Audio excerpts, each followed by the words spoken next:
Hii ni Ndoto TV. Subscribe. Alhamdulillahi rabbil alamin wal aqibatu lil muttaqin fala udwanan illa ala adh-dhalimin. Wassalatu wassalam ala man la nabiyya ba'dah wa ala alihi wa ashabihi al-kiram ومن تبعهم بإحسان إلى يوم الدين. أما بعد، أيها المشاهدون الكرام، ndugu wapenzi watazamaji, tunakutana kwa mara nyingine katika darsa zetu hizi adhim zinazotaalaki na tafsiri za ndoto, kuelezea ndoto zina nafasi gani katika dini yetu ya Uislamu, lakini pia zina nafasi gani na mchango gani katika maisha ya mwanadamu. Na hii ni sehemu yetu ya 4. Katika sehemu yetu ya 4, wewe mwenye kutafsiri ndoto unatakiwa ufahamu anna almu'abbira la yastaghribu minhu ta'abira jami'i ma yus'alu anhu ahyana, ya kwamba mwenye kutabiri ndoto anatakiwa asiwe mgeni na mambo yote anayoulizwa wakati wote. Yani kila maswali unayoulizwa wewe lisitokee hata swali moja likawa ni geni kwako wewe. Ina maana unatakiwa uzizunguke hali zote za waotaji, ujue nini wanapendelea kuota, yani uwe mzoefu katika hilo. Kama annahu kad yakhti'u ijtihaduhu fi waqti ma, kama inavyofahamika mwenye kutabiri ndoto wakati mwingine juhudi yake inaweza ikakosea. Wa kad ya'jizu 'an at-ta'bir li ba'd al-mura'i ahyana, na wakati mwingine anaweza akashindwa kutoa utabiri kwa baadhi ya ndoto zilizoonwa. Wakati mwingine inaweza ikatokea. Sasa unatakiwa uwe na experience ya hali ya juu kutambua kila kinachoulizwa, wewe unatakiwa uwe unakijua.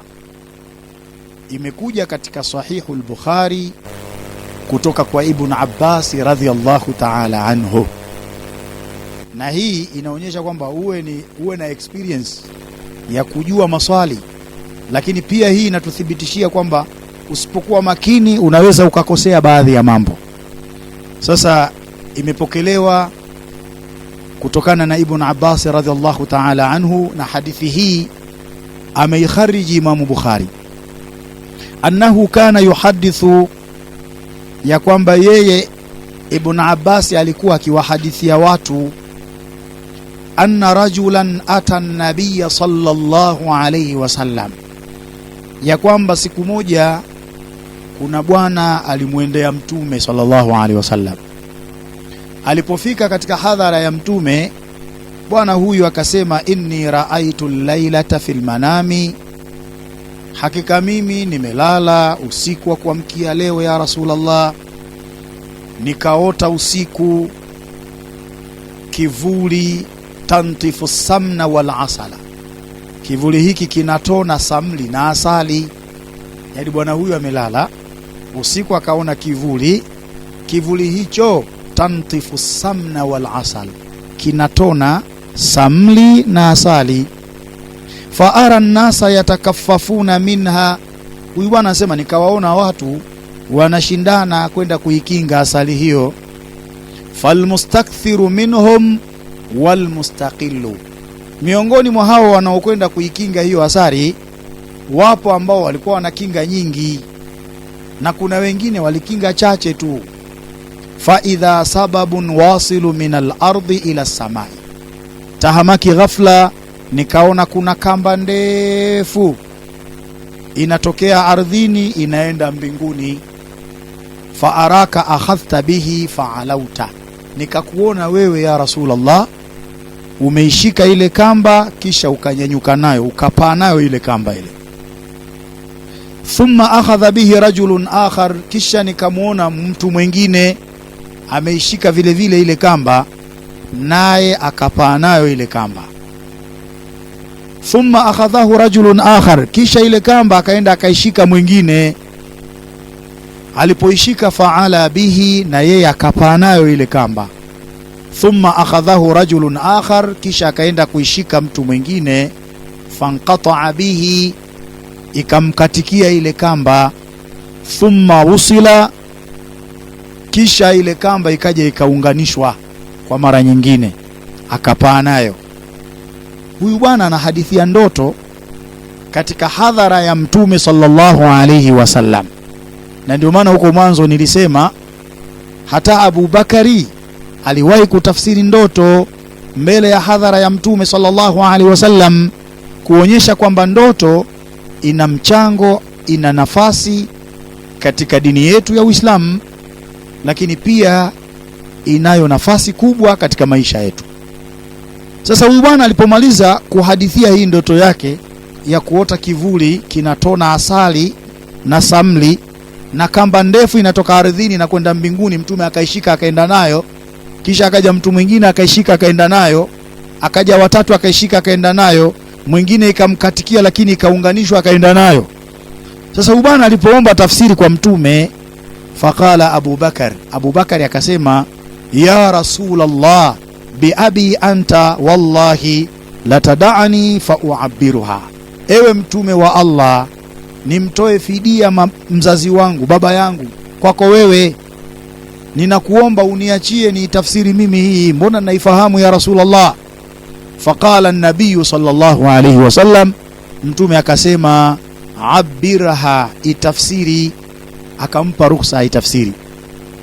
Abu Bakar Siddiq akaanza kutoa tafsiri, akasema, amma dhillatu, ama kile kivuli alichokiona huyu bwana, fal islamu, huo ni Uislamu huo.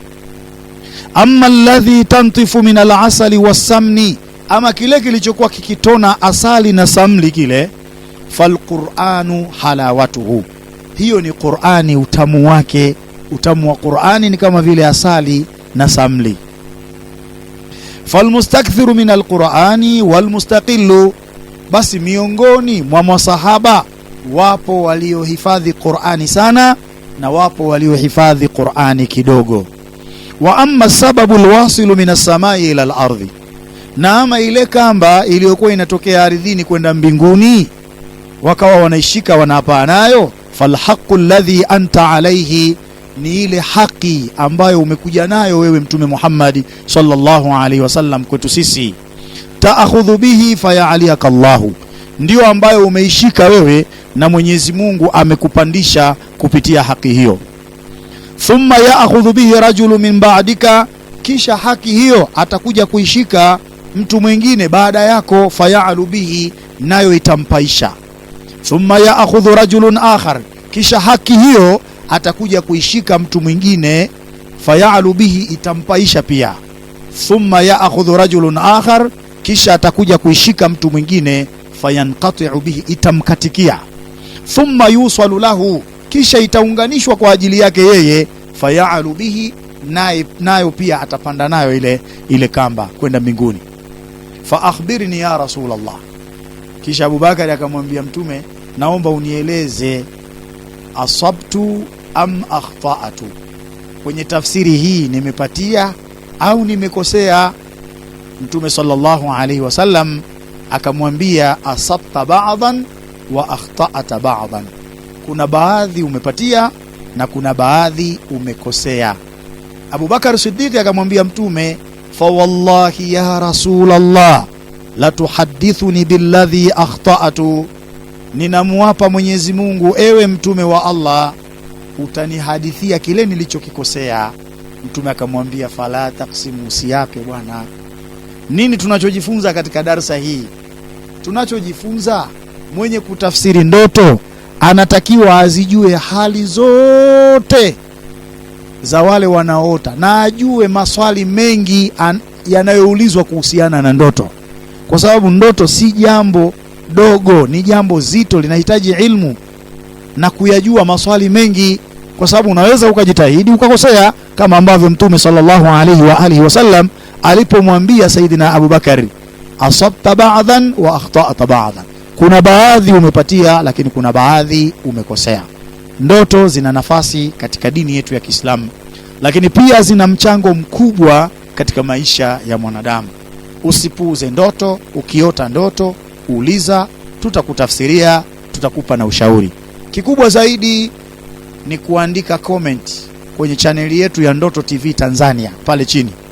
Mimi nitaisoma ile comment, kisha nitakuja hapa nitaleta tafsiri, na huenda swali unalouliza wewe ikawa ni sababu ya watu wengine kufaidika. Swali moja linaweza likawa ni darsa zima. Kwa hiyo kuna kipindi lazima tuzisome comment na tuweze kujibu maswali ya watu. Lakini kikubwa zaidi ni wewe kusubscribe katika chaneli yetu ya Ndoto TV. Tukitupia chochote, wewe utakuwa ni mtu wa kwanza kupata taarifa. Namba inayopita hapo katika screen yako au iliyowekwa hapo ni namba ambayo inatumika WhatsApp. Unaweza ukawasiliana na mimi WhatsApp, lakini pia unaweza ukatuma voice kwa njia ya WhatsApp, unaweza ukatuma maandishi kwa njia ya WhatsApp, unaweza ukapiga kwa njia ya WhatsApp. Lakini kwa wale walioko nje ni vyema zaidi wakatumia WhatsApp kwa sababu inakuwa ni nafuu kidogo. Tukutane katika sehemu yetu ya 5 ya darsa ya tafsiri za ndoto. Wallahu waliyu tawfiq. Wassalamu alaikum wa rahmatullahi wa barakatuh. Hii ni Ndoto TV. Subscribe.